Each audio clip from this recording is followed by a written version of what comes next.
I've been playing folk music on guitar for 40 years now, and I started collecting folk songs and became very interested in it. And I've always been attracted to folk songs that are kind of edgy, folk songs that are about real human drama. And so recently I was at a band practice, and one of the members of my band is over 20 years younger than me, and I played a little bit of this song, and it's an old folk song called "I Ride an Old Paint," and it goes like this. I won't do the whole song. I ride an old paint, I lead an old Dan, I'm going to Montana to throw the Julienne. They feed in the coolies, they water in the draw. Their tails are all matted and their backs are all raw. Ride around, little doggies, ride around slow, for the fiery and the snuffy are raring to go.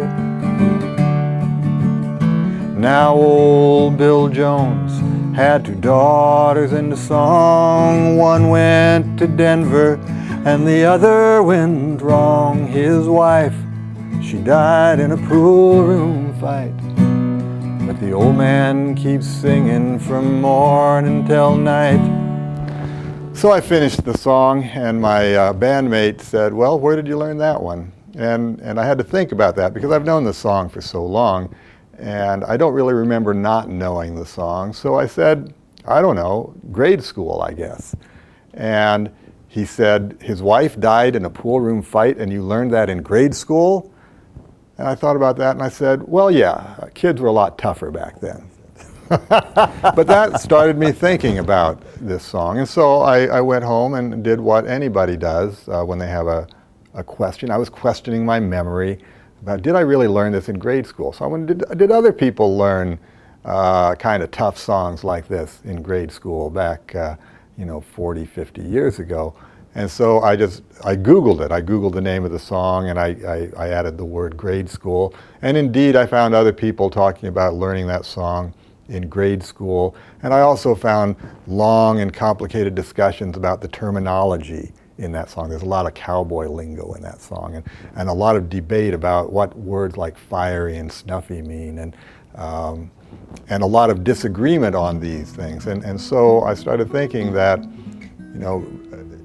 taking these songs that I've been learning for many, many years, and then spending some time really digging into them to find out more about them would be an interesting project.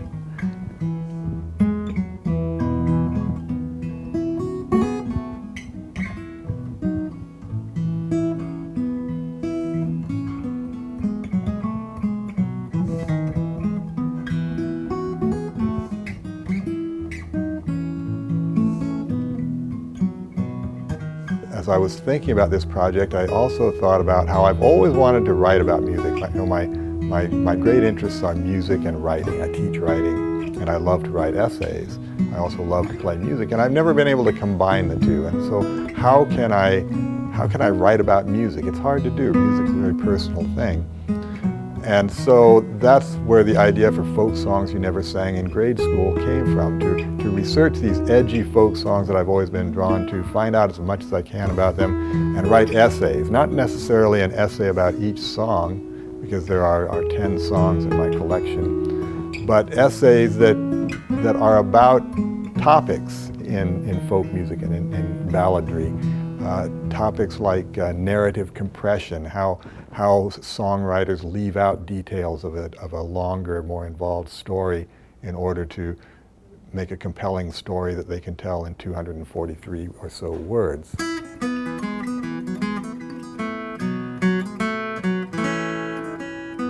At Kirkwood, we are very lucky to have many professional growth opportunities.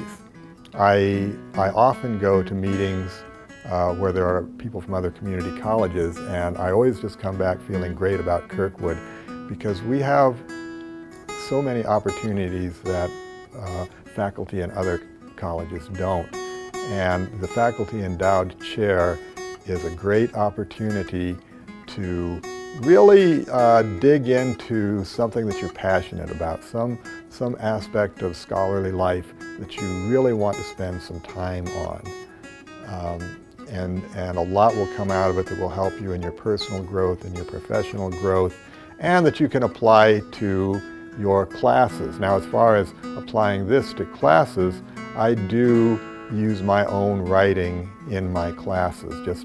I give students drafts of essays I've written so that they can see the process that a more experienced writer goes through, and we can talk about it. And this will eventually become a project in some of my composition classes called You're the Expert, in which students will take a topic that they already know a lot about, but what they want to learn more about, and find a compelling way to write about it for people who don't know so much about it.